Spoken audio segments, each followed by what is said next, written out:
proposed low-income housing credit housing developments. So could I have a roll call, please? Shelley, Yes. Mahler, Yes. Walling, Yes. Klein, Yes. Andor. Yes. Okay. So we have a meeting agenda in front of us. Could I get a motion to approve the agenda? I'll say. Any discussion? Roll call? Andor, Yes. Shelley, Yes. Mahler, Yes. Walling, Klein. Yes. The only item on the agenda is discussion on the topic of proposed low-income housing tax credit housing developments. Can I have a motion to open discussion? Make a motion that we open the discussion on the housing. I'll second. Okay. We need roll call on that. Okay. So, basically at our last meeting, we needed more information to move a couple of proposals forward for rezoning. Molly, do you want to come up and address this a little bit? I sent guys a series of emails from all three. We know that there's three that are interested in putting in the application with the state for the low income housing tax credits. Up until this point, we've only kind of really talked about two because there's two that need to go. There are representatives for all three here tonight and on Zoom, so you can certainly ask each of them questions. But I did send you guys all kind of a breakdown of their rental rates. It is asked by some to not openly explode or discuss those just because they are competitors and not competing application. But certainly, as you all saw, they are relatively similar. But if you have any questions about their amenities, really just what they do, are here. But of course. No. I'm glad they were able to give me stuff quickly, which was very nice. So, Thank you for getting the information, and thank you, Molly, for putting it all together. yes, of course. So I don't know if people have questions already or made a list or stuff off the bat. We can certainly go one by one. I gave Chris the layout for each of them just to pull up on the screen as we talk about them, but we are here to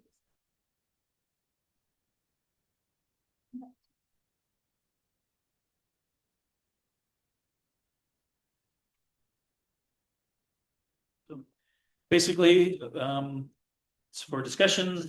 You would like to ask questions of someone, we can request a microphone. Other than that, there's no open forum, there's no open, not a public hearing. It's just for us to get the information we need to then make a decision or not at Monday's meeting. So if the council would like to request any additional information other than what was sent, now would be the time to ask. Like I say, between now and then Monday, hope everybody would have a chance to make a decision on what they think each of the projects.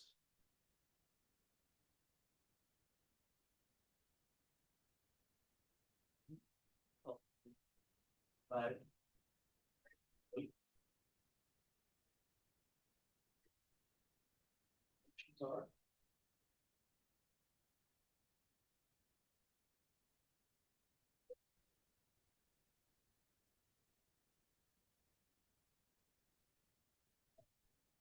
I've got plenty of information.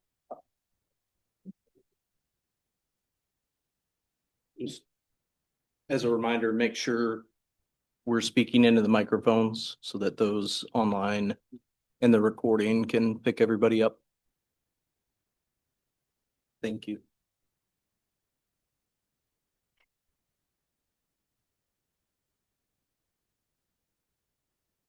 Questions, comments, any short meeting? See you back there, Brent. You got anything to say? You good?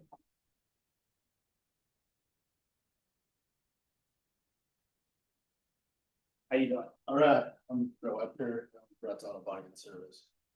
Same street. just want to remind the reason why I'm not opposed to this.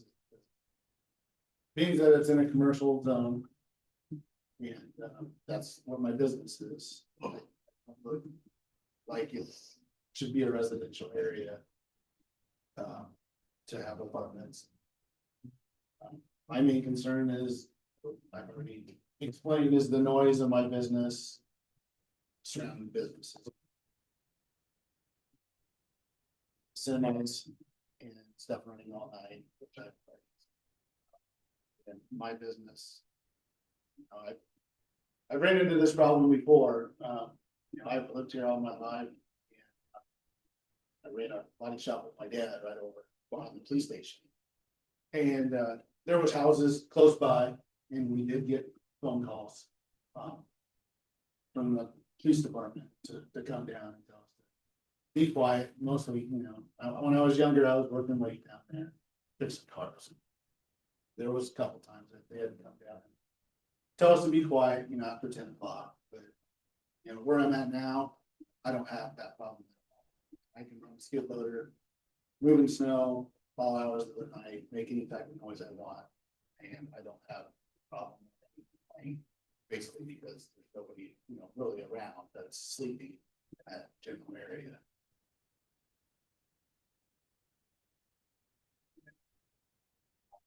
Some of the other stuff that I found out that I presented to the council already, I think you guys should take that into consideration too. At this point, you guys voted that. So, do you have any questions for me? How many years you been in this location? Roughly 10 years. I've been doing auto body with my dad probably since I was here.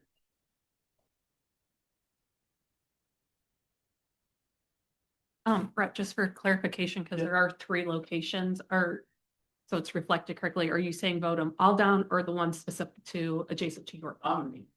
Adjacent to my property Okay. is the one that I'm I concerned thought you were about, concerned on. Okay. but I don't feel that we should have the one out with one either, so.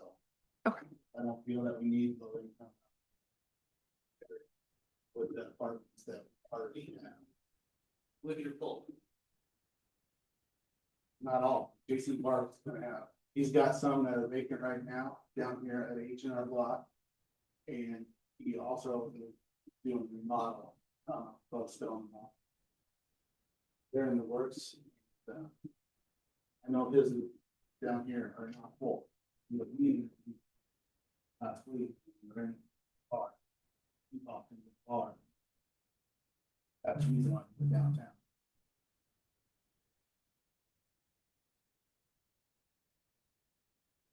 Thank you. Take care.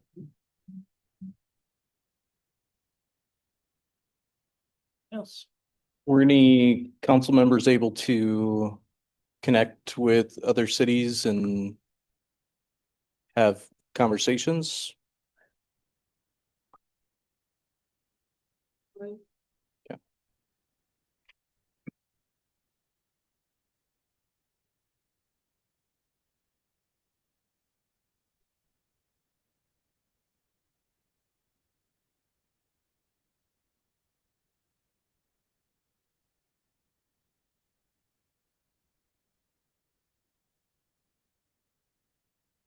Tim, Go ahead, Tim. you'd like to acknowledge Tim? Thank you. Yes, Tim. Yeah, can you guys hear me okay? I'm coming in online here. Yep, we've got you. Okay, very good. Tim Morrow, CT Development, my partner, Michael Kiernan with Kiernan Development there is in your office. We appreciate the time that you guys are taking and the seriousness that you're taking this in. I just wanted to point out a couple of things, and maybe you might already know this, but there's obviously 3 developers that are looking in your community, and the Iowa Finance Authority, at best, would only award 2 that could be in your community. So all 3 of us, that's not going to happen. Even if we were all 3 the highest scorers, that's not going to happen. So 2 at most, and even then, it all depends on scoring, right? So I didn't know if council knew that or not, if they were, if all three of us apply, it's probably not, well, it's definitely not gonna be all three of us, that are gonna get it. So just wanted to make sure that was known, because there is a community cap that they have in the QAP that limits that, so a place isn't saturated with, this kind of housing. So just wanted to make that known. Tim, Jeremy Yes. Lawler here. Yep. Can you tell me more about that community cap? Is that, Yep. that's a legal term, community cap, or Yeah. this is? Yeah, This so let isn't- me read it. So the Rule. QAP, the Qualified Allocation Plan, is basically Iowa Finance Authority's rules, that we all have to operate under, and the other developers know this that are on the call too. But and they change it a little bit every year.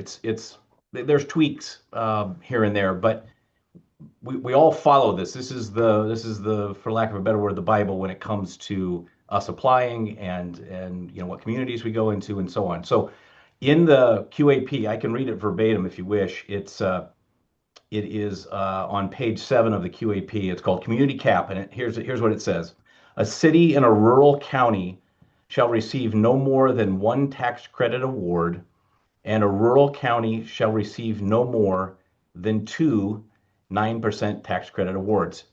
Now, just let me back up. Believe it or not, Perry is not considered a rural county. You're in Dallas County. So this next part is really what affects Perry. A city in other counties, which Dallas County would be considered other counties, shall receive no more than two tax credit awards, and other counties shall receive no more than 3 awards total. So, in other words, Dallas County at best can receive 3 awards, but no more than 2 can go into any one city. Boy, that's clear as mud, isn't it? Wow. But did that make sense?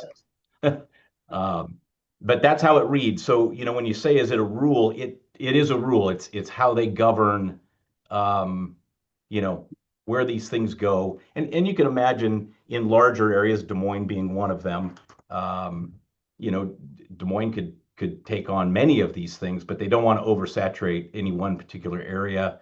And this is their way of, I think, kind of mitigating that. So happy to take questions on that, but did that make sense? Yes, thank you for clarifying that. Okay.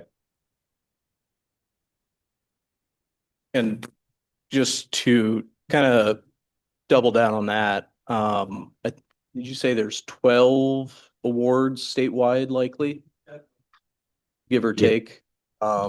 So Yeah. 99 counties, 900 and some cities. Even with that cap of 2 in a community of 8,000, I would think that 2 of these developments would be most likely. I'm looking at the recovering IFA guy in the crowd, but it would be highly unlikely to receive 2 of the same. Kind of again going back 2014 or 15. Perry was awarded 2 projects, one being Hamlin Bell Apartments, which is 55. No, you can't say senior with Susie in the room.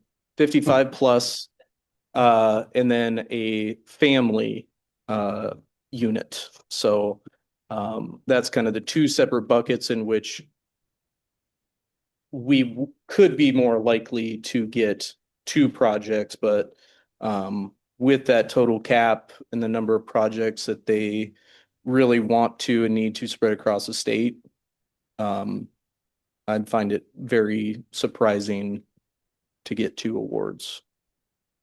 I think that's a fair assessment. Go ahead, Tim. He just said I was right, Jeremy. I think it's a fair assessment for sure. Yeah. Do we know if there's any more or other proposals in Dallas County? We don't yet. It's interesting that me and the 2 other developers in the room, that we all know that we're all trying to get into Perry. You really don't know, other than through the grapevine, who's doing what. So what Sven just laid out with the number of developers that come in here into Iowa and apply, with the amount of tax credits that are available, it could be spread out and heck, we don't, we feel obviously since three developers are looking into Perry that we feel like Perry is going to score well. We really just don't know what other people are doing and where they're at. We make pretty good educated guesses. Um, but yeah, we just don't know. And if one of the other developers wants to chime in on this, I don't know, they will tell us what we all think our scores will be, but I don't know if they say where everything is at the time that we apply. Michael, I don't know if that's what happened with you up in Ames, but um, I don't know the answer to that. Go ahead.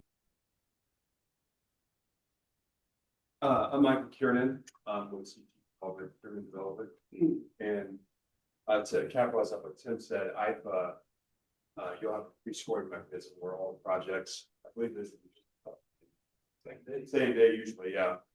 For all of us developers out there, it's been an improvement in the process that all sit around and waiting for months from Harper about what your score was going to be, but when there's a pre-scoring mechanism that after you submit the application to IFA, they release the scores and you can see where you rank throughout the state.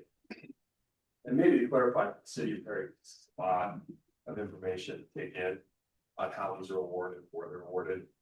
I have a huge stack of papers on my chair there. You'll see it. And that's what refers to UAP. I highly don't recommend you read it. Just you won't have much use for it. But every year they change just a couple things in that QAP. And then that really kind of drives traffic where developers try to go throughout the state of Iowa. And then to put a backstop on that. So this year, Perry scores high. And that's one of the reasons you're seeing so much activity so quickly in your community this year. But every year that changes and it's based on who got an award win. Lots of, like underserved cities, rents, compared to income, but there's just a litany of dynamics. And so then to offset what that then is then offset by what Tim said is that they want to push these awards around the state, so they're not concentrated all in Des Moines, West Des Moines, Cedar Rapids. So then they create these caps that are based on rural counties and non-rural counties, and then how many cities can win so many awards and how many counties can win so many awards. So they can take that total pot of money and try to push it throughout the state to certainly win the entire state. And for all of you, one developer can only be awarded one project in a year.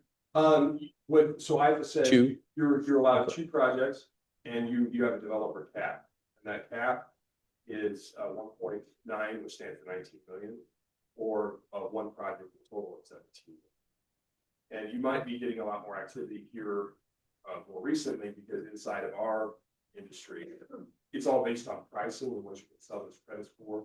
And the pricing this year has been lower than I would say, a decade for what I've seen.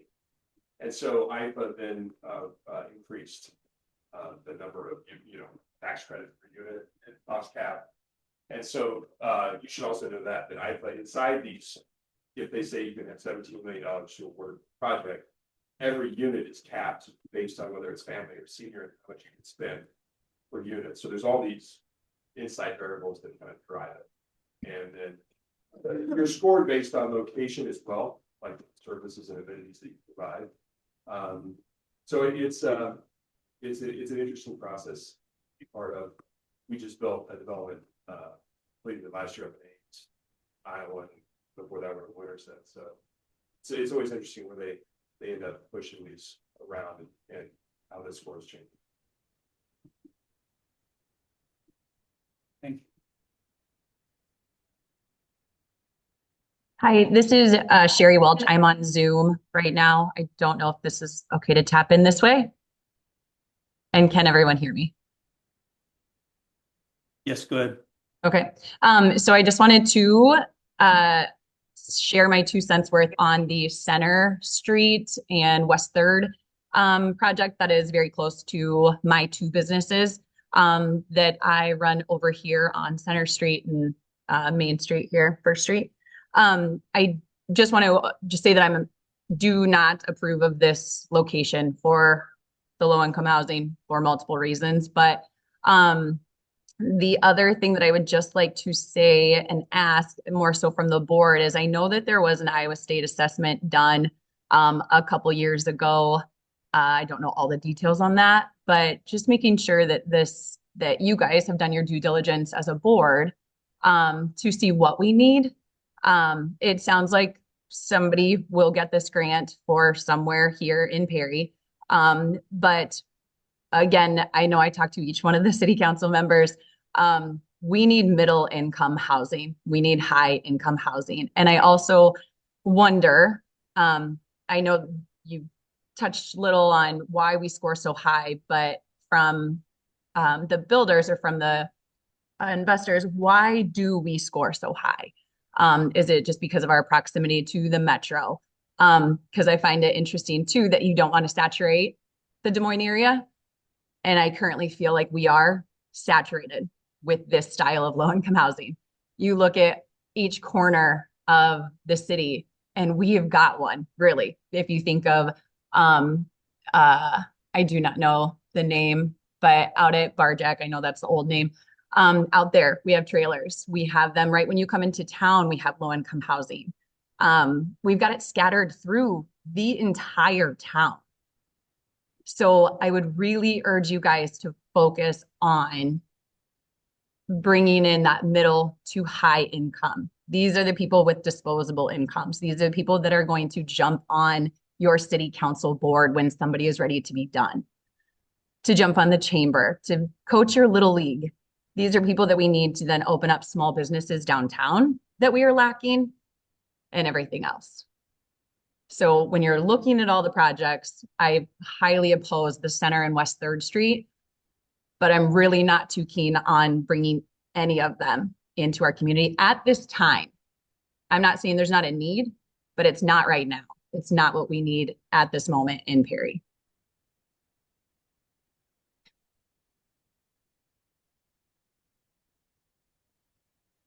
Thank you, Karen. Yes, I have a question. Are we doing some open forum then? No, we're not doing the open forum. Was not the intent, so. Okay. But if you would like somebody to speak, somebody to ask question of, we are open to that, but other than that, unless they're. I guess the thought is at this point, I don't feel like it's cherry picking, right? Okay. Yeah. So, I guess we need to make a motion. Anybody that wants to speak.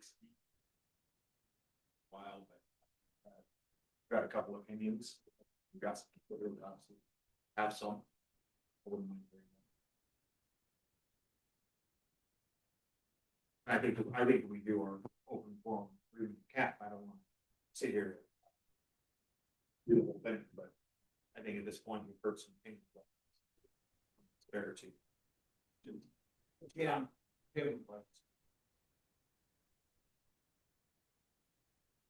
Did you call on me? Sorry. haven't yet, so we're discussing, so does the whole council want to hear from each of the developers and then give a 3-minute spiel about? Yeah, I would say anybody that wants to talk, I mean, we've heard some opinions, you're here to talk, let's Yep. hear. Okay. Let's get some opinions. We'll make a decision on Monday. If I can just add a little bit to housing overall, this is a once every 10 years type of discussion on this specifically. But over the past 10 years, we have had a lot of success,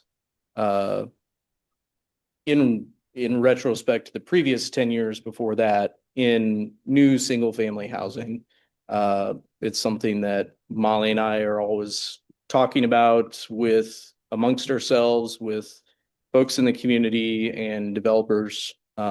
Next week, Destiny or Diligent Development is having their builder and developer luncheon. I'll be at that. Also have a meeting with another large developer from the metro next week. So for city council and everybody public listening on Zoom here tonight, this is not a one-shot thing. We're always working on downtown redevelopment, we've had a lot of success with. We've had a lot of success with our tax abatement, both with single family homes, some duplexes, some townhomes and apartments. So I would say in the last couple of years after the Tyson announcement, we really kind of fell off the map with some of that. But we're regaining that momentum. Just so happens that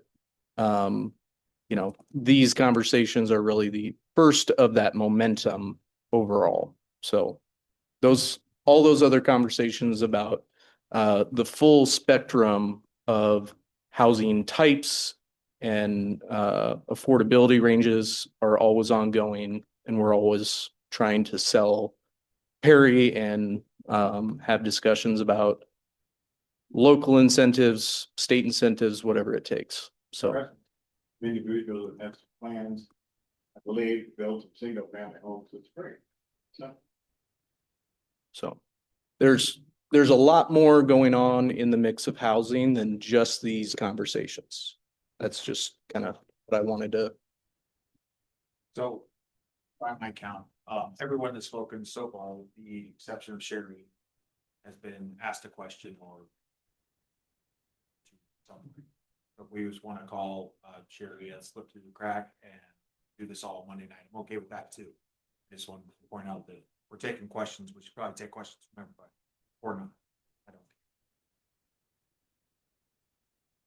Council's decision. Is there anybody else that wants to speak regarding this? Yes, sir. There's a gentleman. The mayor would Sorry. acknowledge or Okay, does council want us to open it up and have another open forum? I would make a motion for that. Looks like we got 2 or 3 people who want to speak. it wouldn't be as much like a motion for open forum as it's not on the agenda, but in any meeting, the mayor can allow somebody to speak that. So we'll let Jason come up, then we'll let the other 2 projects have a little time at the mic, and then we will decide then if we want to continue talking or if we want to. Believe Jason and Kyle raise their hands.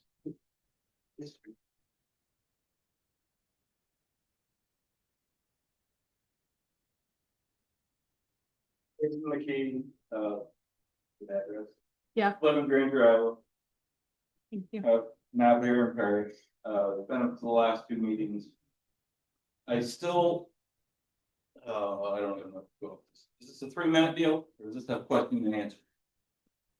We'd like to keep it to Let's keep 3 minutes because Okay, people like it home. well, a comprehensive plan, 13 years old. I don't think it's valid, especially since Tyson's closed. Because the fact is, do we need it or do we not? Our 22 housing assessment.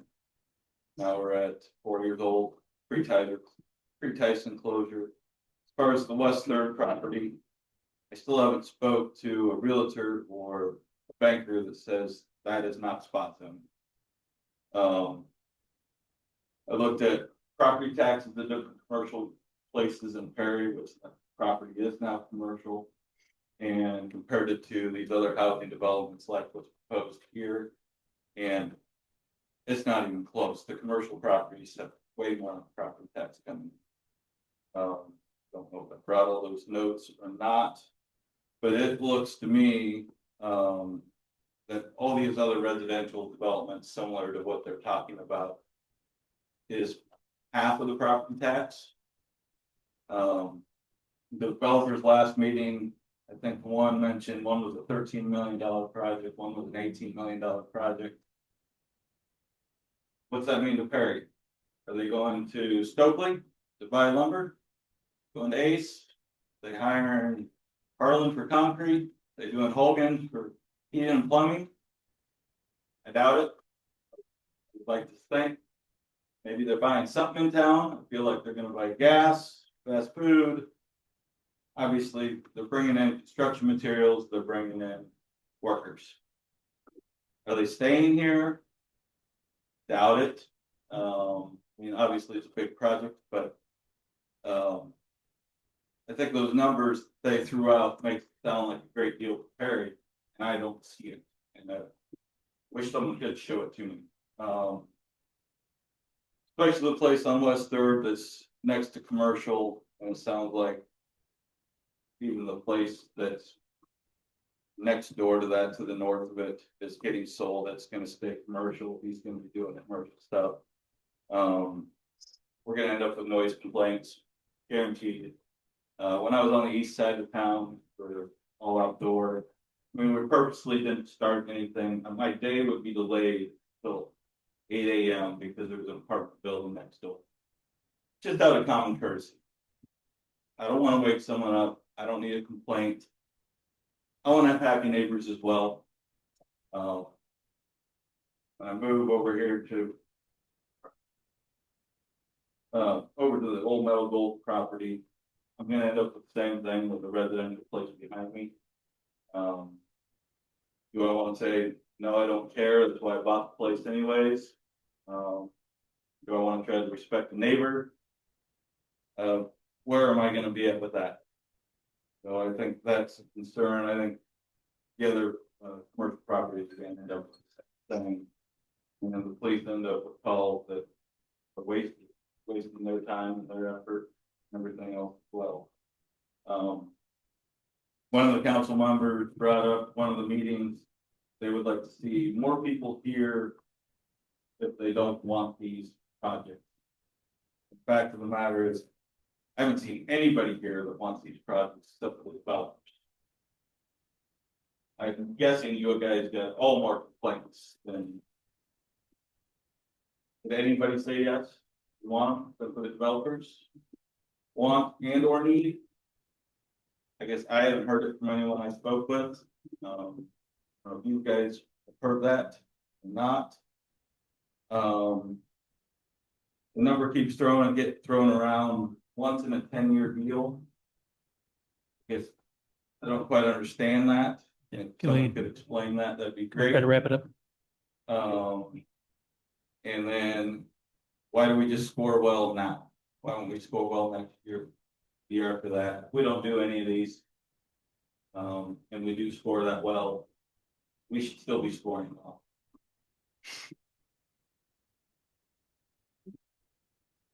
Vikings.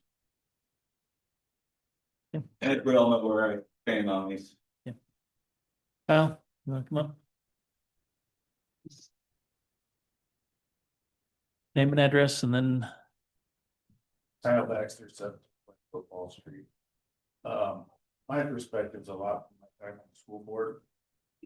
We had several meetings with the city when I was on the board and trying to explain that we need to limit our low income. John, you hear it a lot, I'm sure.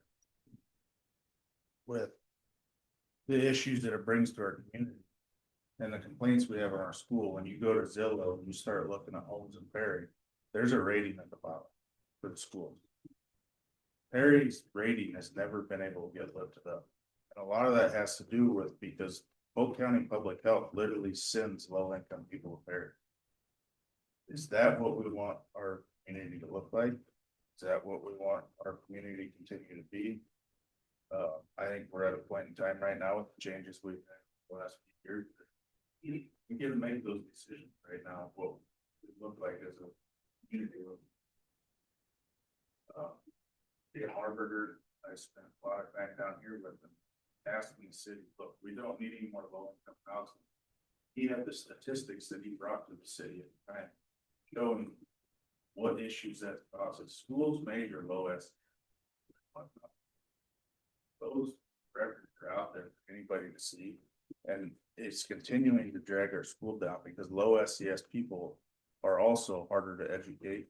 They're more likely to be in special needs classes and need additional income, and our school operates at a deficit every year for special education because of our high number of low SES. If you can bring that in, that's showing that's what we want. Yeah, we all know the bank's struggling right now. No, all these other services are struggling. And if we continue to accept these things into our community, that just makes our community that much. Our school is I don't know the number right now, but it's over 70%. So means 70% of the people in this community already can. So we're asking to bring, even if we get one of these, what is it? Will be, I think, unit. We're asking to bring that many more people in here. They're low income. Trying to get thrown around a lot, trying to bridge it up with market. The agenda plan is states tonight, low income. That's what. Not for those stuff. Know what it is. I mean.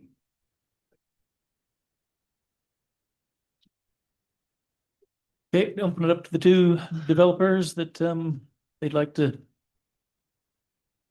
state something about their project. Good evening, Gary Floyd, Front Porch Development. I'm Clive, Iowa. Just want to express that I am here independently. I actually am utilizing the elite construction on a project that I'm proposing under this program in a different community. Michael Kieran and I just finished a project in Ames, 18-unit new construction for homeless people. I've worked with Barry Accountis and their organization for years, so I know them well. So I'm here independently, just trying to do a couple things. Ben, I'm not going to step on your toes.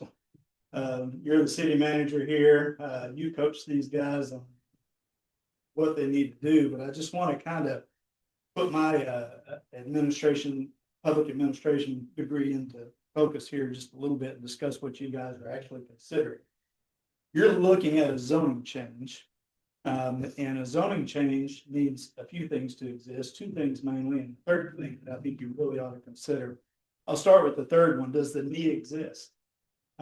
There's a lot of conversations about does the need exist. I can tell you that each one of these developers, including myself, we're all spending $8,000 to $12,000 to order a market study that's going to put our project under a microscope where the community is located in, and not only our project, but any others that are proposed in that community. They're going to compare all that and decide whether or not our project deserves to go forward based on the market.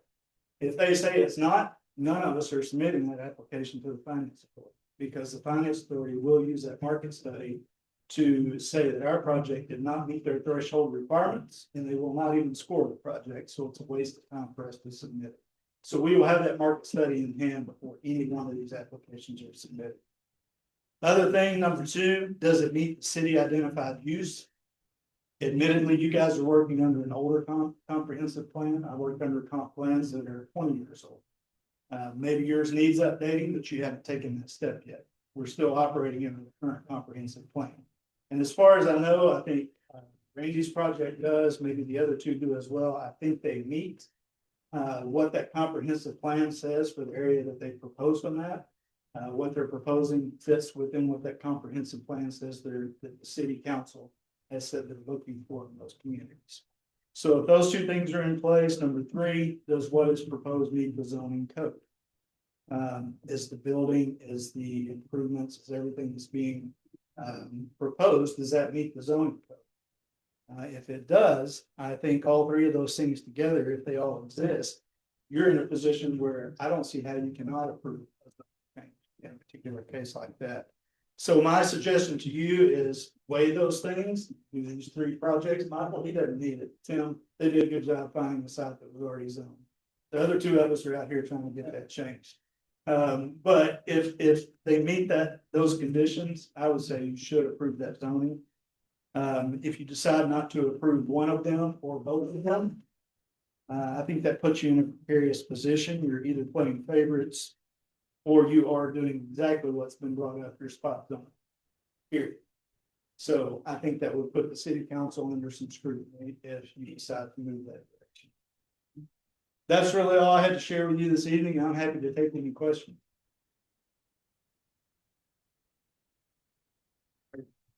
Absolutely. Talked about this last time you were here, and make us all feel like the bell of the ball. Why is it that we can't get developers who want to build other types of housing we've got right now? I feel like a problem, right? But where's the other developers at? Why is that not happening for us, in your opinion? It is my opinion, but it's pretty much based in fact. For what it costs to bankrupt housing today, you are gonna be at the top echelon asking for us to sell or asking $12, $13, $1,400. This program circumvents a lot of that need for capital.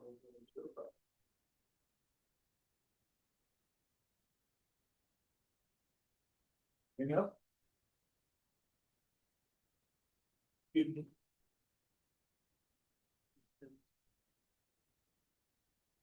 I think his hand's just raised. I don't think he clicked it off. Talking to me, my hand's still up. There you go. I would add something, if I could, real quick. Everybody keeps talking about the low income and what that really means. I don't know if council has, I can get it to them if they don't, but what is considered low income, what those income limits are. These are all 60% area median income limits.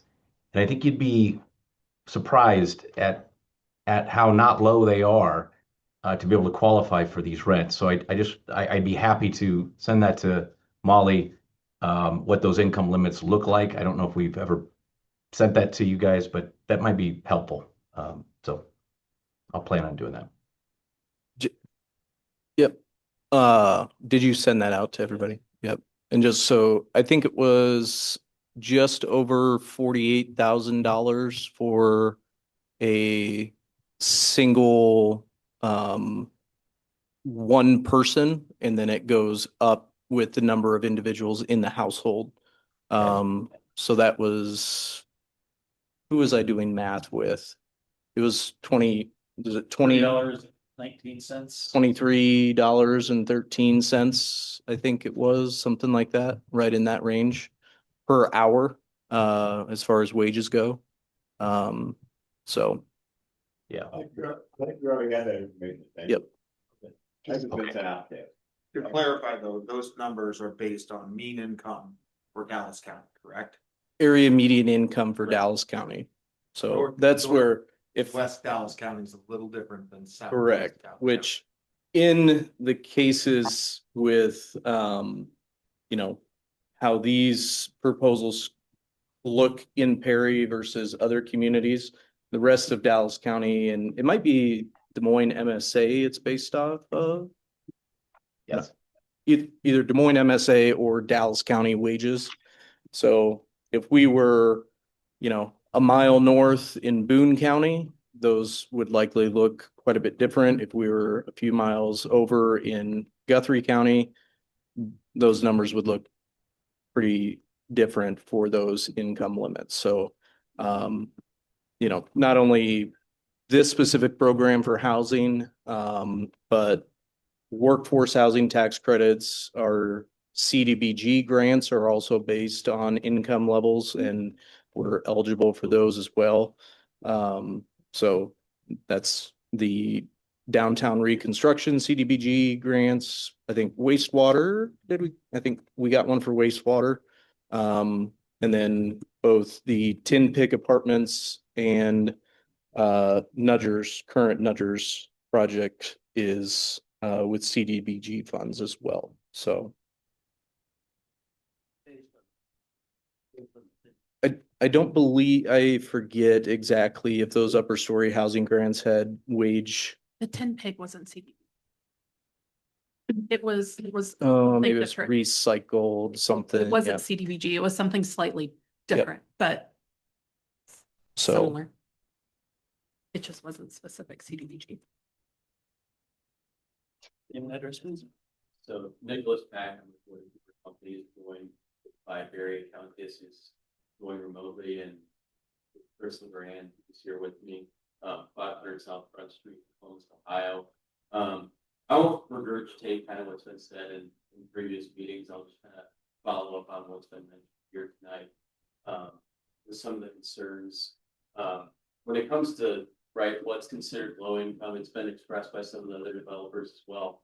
You'd be shocked at how kind of not low income it is. When you look at these 60% rent units, you're going to see around probably a $200 rent advantage over market rate property. And really that just provides Some cushion for those families. That's $200 extra that they save, or spend towards their children. It just gives people a little bit more breathing room. When it comes to the comment with the public school, this is exactly what this program was built for. It was to provide stable housing, to provide stability to those families with kids, so that kids aren't moving around all the time. They're not having to worry about their single mom losing their house. We have a colleague that just joined us around 6 months ago. He went on, he's like an American successful, went on to become the head of the Georgia DCA. They're developing already there. He grew up in what was Section 8 housing then. But he grew up in what a lot of people think of low-income housing, but it provides stability to those families. I mean, he could tell you that his grades turned around. He went from a student that constantly got into trouble and had no chance to an A student. So to say that families moving in here and students moving in here would cause your school scores to go down, it's just not true. That's not what's going to happen. But when it comes to construction and who we bring to the project and the jobs we provide, I'll let Chris LeGrand touch on that. Give the statistic. Okay. Chris LeGrand, I'm Senior Vice President with Wood Cooper and State General Counsel. Barry wasn't able to be here today, so yes. On the contracting issue, the issue of whether we would buy local, we always try to buy local. We will put the deal out to bid. Our deal, Alley Landing, the property we just completed in Des Moines, was 70% Iowa contractors and 60% contractors from Fort County. So we are going to try to build and buy locally, subject to the bid process. As far as our commitment to the community, as we come to the community, our owners, Jeff Woda and David Cooper, have established a company that's one of the larger developers of multifamily affordable housing across the country. And we stay in community. We stay with our deals. We have sold very few deals. We are not the kind of developer that's looking to come here, build this, make a developer fee, occupy the building, and then flip it to someone else, sell it to somebody else. You can expect us to be here for a long time and be a part of your community. We're also very involved in the management of our properties. We self-manage. I don't know what the other developers do, but we do not third-party manage. We don't give a third-party management company responsibility for the property that we build in. We are going to manage it ourselves. And we're going to make sure that we run a good property and that we have good tenants in the building. We have very strict credit review and criminal review background checks that we do to make sure that that we've got quality people moving in. We're happy to answer any other questions you might have. That we're sensitive to the time and really appreciate the opportunity to know you about. If I could just add one more thing about the demand for this housing here, and it kind of goes along the lines of what other developers have said as well. Right, the Iowa Finance Authority, when they're kind of grading these projects, they're going to look into the market analysis that was done by a third-party market analyst, and they're going to see, right, what the demand is for these projects, and they're not going to fund something that's not going to be self-sustaining, because that's what these projects have to be. It's not a grant. It's not a project that's going to continue to get money on and on. It's not subsidized. You get the equity from the sale of the tax credits, and then that's it. The property has to be self-sustaining from there on. And it reflects not just the developer on how the property runs and looks, it also reflects the agency. And the agency has a mission to build properties just like this. And if they fail on that mission, if one of these projects, 10 years down the road doesn't look as good, it reflects bad on the agency. And then they're going to have their bosses come knocking on their door. So there's a lot of checks and balances, and IFA would not fund a project if they didn't think it would work. Yeah. Do you all use the same firm for market analysis, or do we each hire your own? That's how this process works. It works different in different states, so Nick can tell you a little bit about that. Yeah, and Barry, I don't know if you could touch on it as well, but IFA and a lot of other agencies, they will have a list of authorized market analysts they choose from. Ones that they have approved, just based on, I guess it would be quality or honesty in the analysis as determined by the authority. But there's a predetermined list. We have free will to choose from that list. That's what we'd like to use, just based on our past relationships and working with them. But there is somewhat of a set predetermined list, but we could choose whoever we like. There's also a national standard that these studies are done to. It's called the NACMA standard. So there's a National Association of Housing Market Analysts that establish a framework for what the underwrite and the market analysis looks like. And these reports all have to comply with that NACMA standard. And the HFAs, I was an HFA employee in Michigan for years, so I was on the public side. The equivalent of the Iowa Finance Agency. Yeah, I can tell you that they're very stringent about those guidelines, standards. And if a market analyst does something in an analysis that is off of NACMA standard, they have to call that out. They have to say, hey, I'm accepting from the standard that you're on this issue for this reason. So the market analysis is real. I mean, our investors don't want to invest in a deal that's going to fail. It's not going to lease up. So they won't permit us to do something that doesn't appear to be, necessary. Well, it'd be highly unlikely that all three of you would say now. I mean, There's the Iowa lottery. I mean, we're here together talking about our proposals and how we work together, but at some level we're competitive. So, it's hard for me to predict who they're going to choose as the market analyst. That would be foolish of me to predict. I mean, we will tell you that we're going to select somebody that we've done business with, that we can, that we know, they know us, they know how we underwrite. Our deals are very similar when we move from community to community. So having a market analyst who's familiar with our underwriting and our procedures is helpful to us. It helps us get a better analysis. Will the city get that kind of feedback from you? We're not gonna get it maybe prior to the next meeting, but I will say the analysis that we provided, that did come from our third party market analyst, from the portion that completed this part. And typically, once they're done, if we ask and request, it's, I have a couple It will from, be filed with the agency. It's probably subject to a public record if they're requested something. That kind of stuff, if someone asks us for it once, we know we can divulge it. And the state would produce.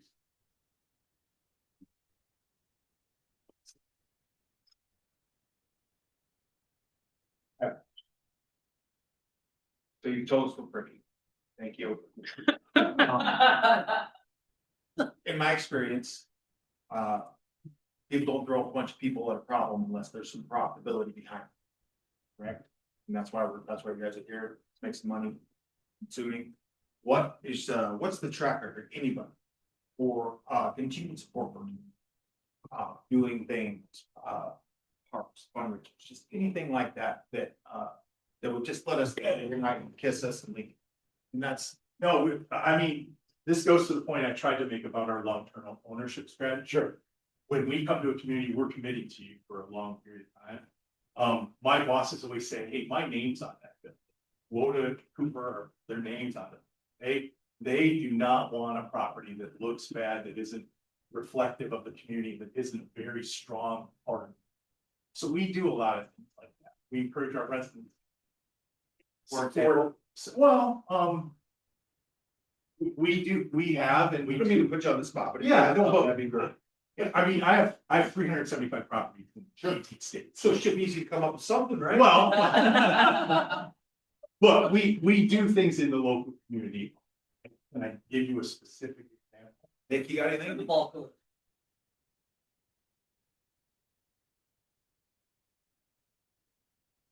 I'm gonna point real quick. Sure, please. You're right. We're profit. There's no doubt about it. We're here to develop property. We make a living at that. Sometimes you have a dry year and, you gotta keep after it. But to answer your question, these projects are designed by nature to collect lower rents than we can in the market. Our property taxes, although we're paying less than someone else may, because of the state requirements on what we pay property taxes on, we still pay a lot of property taxes. Our expenses are no less than what a market rate project is operating at, sometimes they're more. These projects over the first 15 years hardly make, there's not any extra cash in these projects.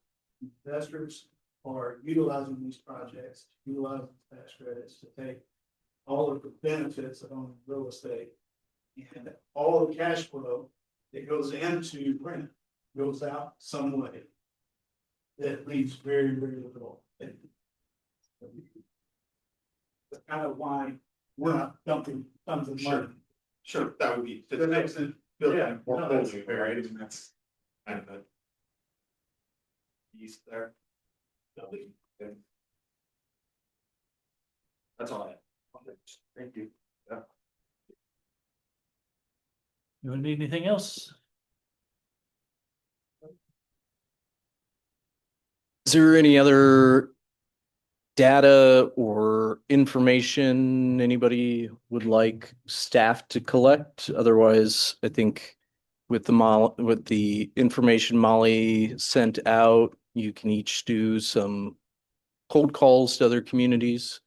But please reach out to Molly or myself if you have any further questions or there's any other pieces of information or data you'd like.